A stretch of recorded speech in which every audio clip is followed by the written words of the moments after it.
gitu ya. Saya teringat dengan satu firman Tuhan yang Paulus tulis kepada jemaat Tuhan di Korintus. Kita lihat ayatnya sebentar. Di 2 Korintus 9 ayat yang ke-8 dikatakan seperti ini. Dan Allah sanggup melimpahkan segala kasih karunia kepada kamu, supaya kamu senantiasa berkecukupan di dalam segala sesuatu, dan malah berkelebihan di dalam pelbagai kebajikan. Jadi Paulus berdoa supaya meyakinkan umat Tuhan di Korintus bahwa Allah melimpahkan segala kasih karunia supaya kita senantiasa dicukupkan dalam segala sesuatu.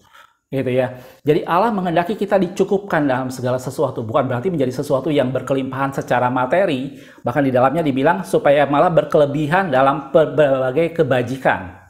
Gitu. Jadi kalau firman Tuhan bilang karena itu dia datang supaya kita mempunyai hidup dan mempunyainya dalam segala kelimpahan, kata kelimpahan di sana tidak selalu kita harus asosiasikan dalam satu hal yang sifatnya materi. Bisa kita berkelimpahan dalam kasih, kita bisa berkelimpahan dalam sukacita, kita bisa berkelimpahan dalam ucapan syukur, dan di sana dikatakan berkelebihan di dalam pelbagai kebajikan.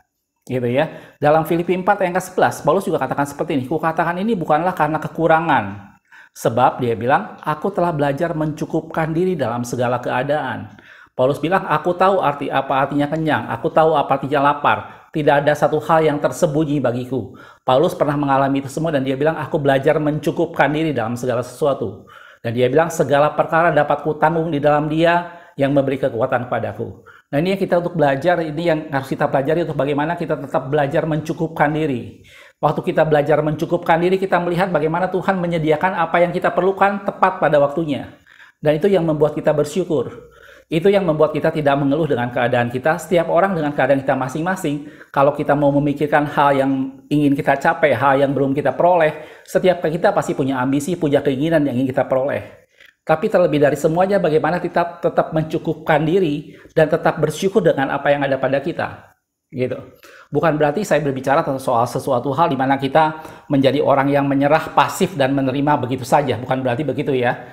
Tetapi kita tetap akan berusaha, kita tetap berusaha melakukan yang terbaik untuk memperoleh apa yang kita inginkan, apa yang menjadi impian kita, apa yang kita bisa kejar.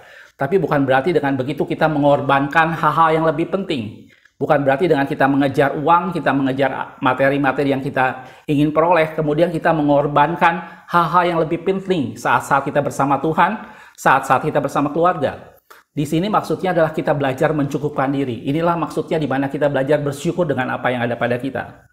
Dalam 1 Timotius 6 ayat yang ke-6 dikatakan seperti ini, "Sebab memang ibadah itu kalau disertai rasa cukup, memberi keuntungan yang besar."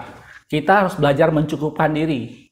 Gitu ya. Satu ayat terakhir dalam Ibrani 13 ayat yang ke-5 dikatakan, "Janganlah kamu menjadi hamba uang, dan cukupkanlah dirimu dengan apa yang ada padamu. Karena Allah telah berfirman, Aku sekali-kali tidak akan membiarkan engkau, dan aku sekali-kali tidak akan meninggalkan engkau." Itu yang terlebih penting. Yang terlebih penting adalah bagaimana Allah tetap menyertai kita, bahwa Dia sekali-kali tidak akan meninggalkan kita, Dia sekali-kali tidak akan membiarkan kita. Itu kata firman Tuhan.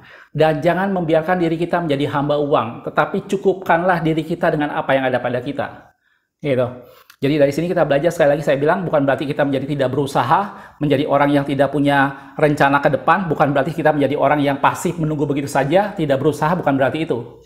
Tetapi apapun yang kita lakukan, apapun yang kita usahakan, apapun yang kita ingin capai, kita tetap tidak mengorbankan Tuhan di dalamnya. Kita tidak mengorbankan keluarga dan lain sebagainya.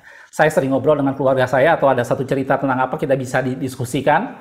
Dan kita sering melihat ada kejadian di mana orang berusaha mengejar kekayaan, orang berusaha mengejar uang, orang berusaha mengejar satu prestasi tertentu, tetapi dia mengorbankan keluarganya, dia mengorbankan waktunya bersama Tuhan. Dan kalau kita ngobrol itu, saya selalu bilang bahwa orang ini mengejar sesuatu, tetapi yang ada padanya yang jauh lebih berharga dia hilang. Dan itu yang tidak mau kita alami sama-sama, gitu ya. Nah, mudah-mudahan di tahun ini menjadi masukan buat kita semua, sebagaimana tadi Pak Sulaiman tadi, dia tetap bersyukur dengan ada yang pada kita. Apapun keadaan kita, apapun yang nanti kita akan jalani pada tahun ini, mari belajar mengucap syukur. Mari belajar mencukupkan diri dalam segala sesuatu. Tetap berusaha, tetap mengusahakan apa yang bisa kita lakukan, tapi jangan lupa, jangan korbankan Tuhan, jangan korbankan keluargamu demi untuk mengejar uang. Cukupkan diri kita dengan apa yang ada pada kita, dan ingat selalu bahwa Tuhan tidak pernah meninggalkan kita, dan Tuhan tidak pernah membiarkan kita. Makasih sudah menonton. Kita ketemu di video berita berikutnya. Aku melihat, aku memandang, aku memperhatikan, dan meraih satu pelajaran di dalamnya. Tuhan Yesus memberkati.